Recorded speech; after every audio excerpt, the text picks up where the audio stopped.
सारे बहन भाइयों मारा बोला बोला राम राम। फरमाइश आईडी है कि वट सावित्री व्रत की कथा सुनाओ। तो आज मैं थारे वास्ते वट सावित्री व्रत की कथा ले गया आया। वो व्रत जेठ महीने की अमावस ने राखी जाए। तो इंग में सबों पहले आप देख लिया भाई पूजन सामग्री के होवे। तो इंग अंदर पूजन सामग्री होवे भी जकी महिला में वट सावित्री के व्रत रखने वाली है बन के करना चाहिए। सबों पहली 2 टोकरियां ले लेनी चाहिए।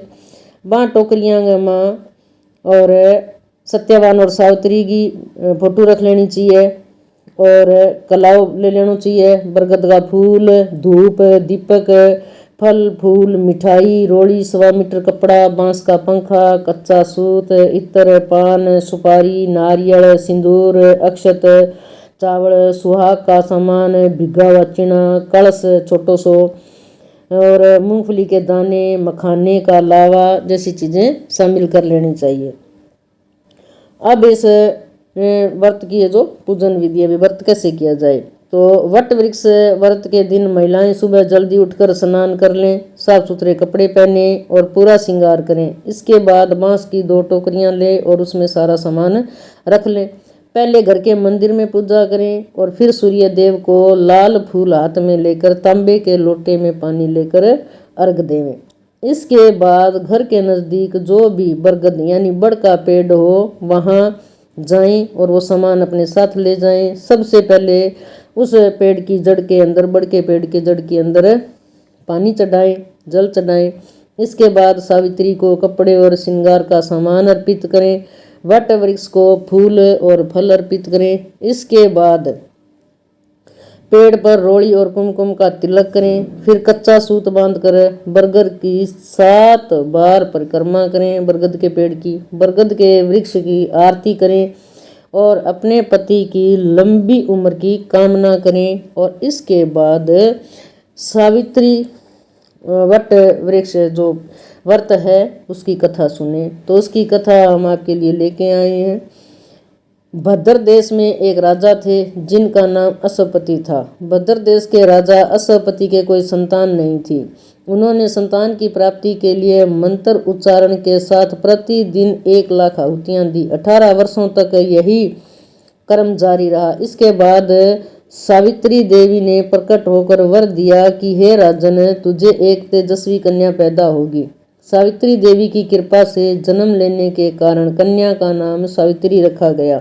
कन्या बड़ी होकर बेहद रूपवान हुई। योग्य वर न मिलने की वजह से सावित्री के पिता दुखी थे। उन्होंने कन्या को समय ही वर तलाश करने के लिए कहा। सावित्री तपोवन में भटकने लगी। वहाँ सालव देश के राजा धुमतसेन रहते थे। क्योंकि उनका राज्य किसी ने छीन लिया था, उनके पुत्र सत्यवान को देखकर सावित्री ने पति के रूप में उनका वरण किया और आके अपने पिता को बताया कि हे पिताजी, मैं सालव देश के राजकुमार सत्यवान से शादी करना चाहती हूँ। राजा ने खुशी खुशी अपनी बेटी के लिए सत्यवान को वर चुन लिया। तभी ऋषि राज नारद को पता चला और वह राजा अश्वपति के पास पहुंचे और कहा कि हे राजन, आप ये क्या कर रहे हो। सत्यवान गुणवान है, धर्मात्मा है, बलशाली भी है, परंतु उसकी आयु बहुत ही छोटी है। वह अल्पायु है। 1 वर्ष के बाद ही उसकी मृत्यु हो जाएगी। ऋषि राज नारद की बात सुनकर राजा अश्वपति घोर चिंता में डूब गए। सावित्री को उन्होंने कारण पूछा तो बताया। राजा ने कहा, पुत्री, तुमने जिस राजकुमार को अपना वर चुना है वह अल्पायु है। उसका जीवन बहुत कम है, बस वह 1 वर्ष ही जिंदा रहेगा। इसलिए ऐसे पुरुष को तुम्हें अपना जीवन साथी नहीं चुनना चाहिए। इस पर सावित्री ने कहा कि पिताजी, आर्य कन्याएं अपने पति का 1 बार ही वर्ण करती है, राजा 1 बार ही आज्ञा देता है और पंडित 1 बार ही प्रतिज्ञा करते हैं और कन्याएं भी 1 ही बार अपना वर चुनती है। सावित्री हट करने लगी और बोली, मैं सत्यवान से ही विवाह करूंगी। राजा अश्वपति ने सावित्री का विवाह सत्यवान से कर दिया।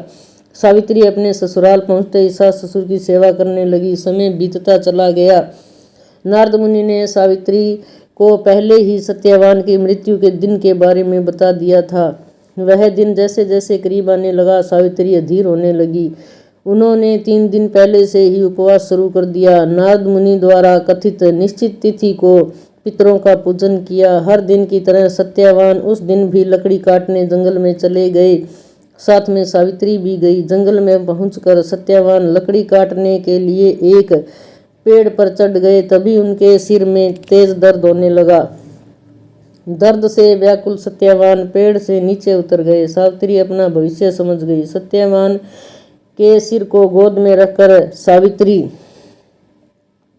सत्यवान के सिर को सहलाने लगी। तभी वहां यमराज आते दिखाई दिए। यमराज अपने साथ सत्यवान को ले जाने लगे। सावित्री भी उनके पीछे पीछे चल पड़ी।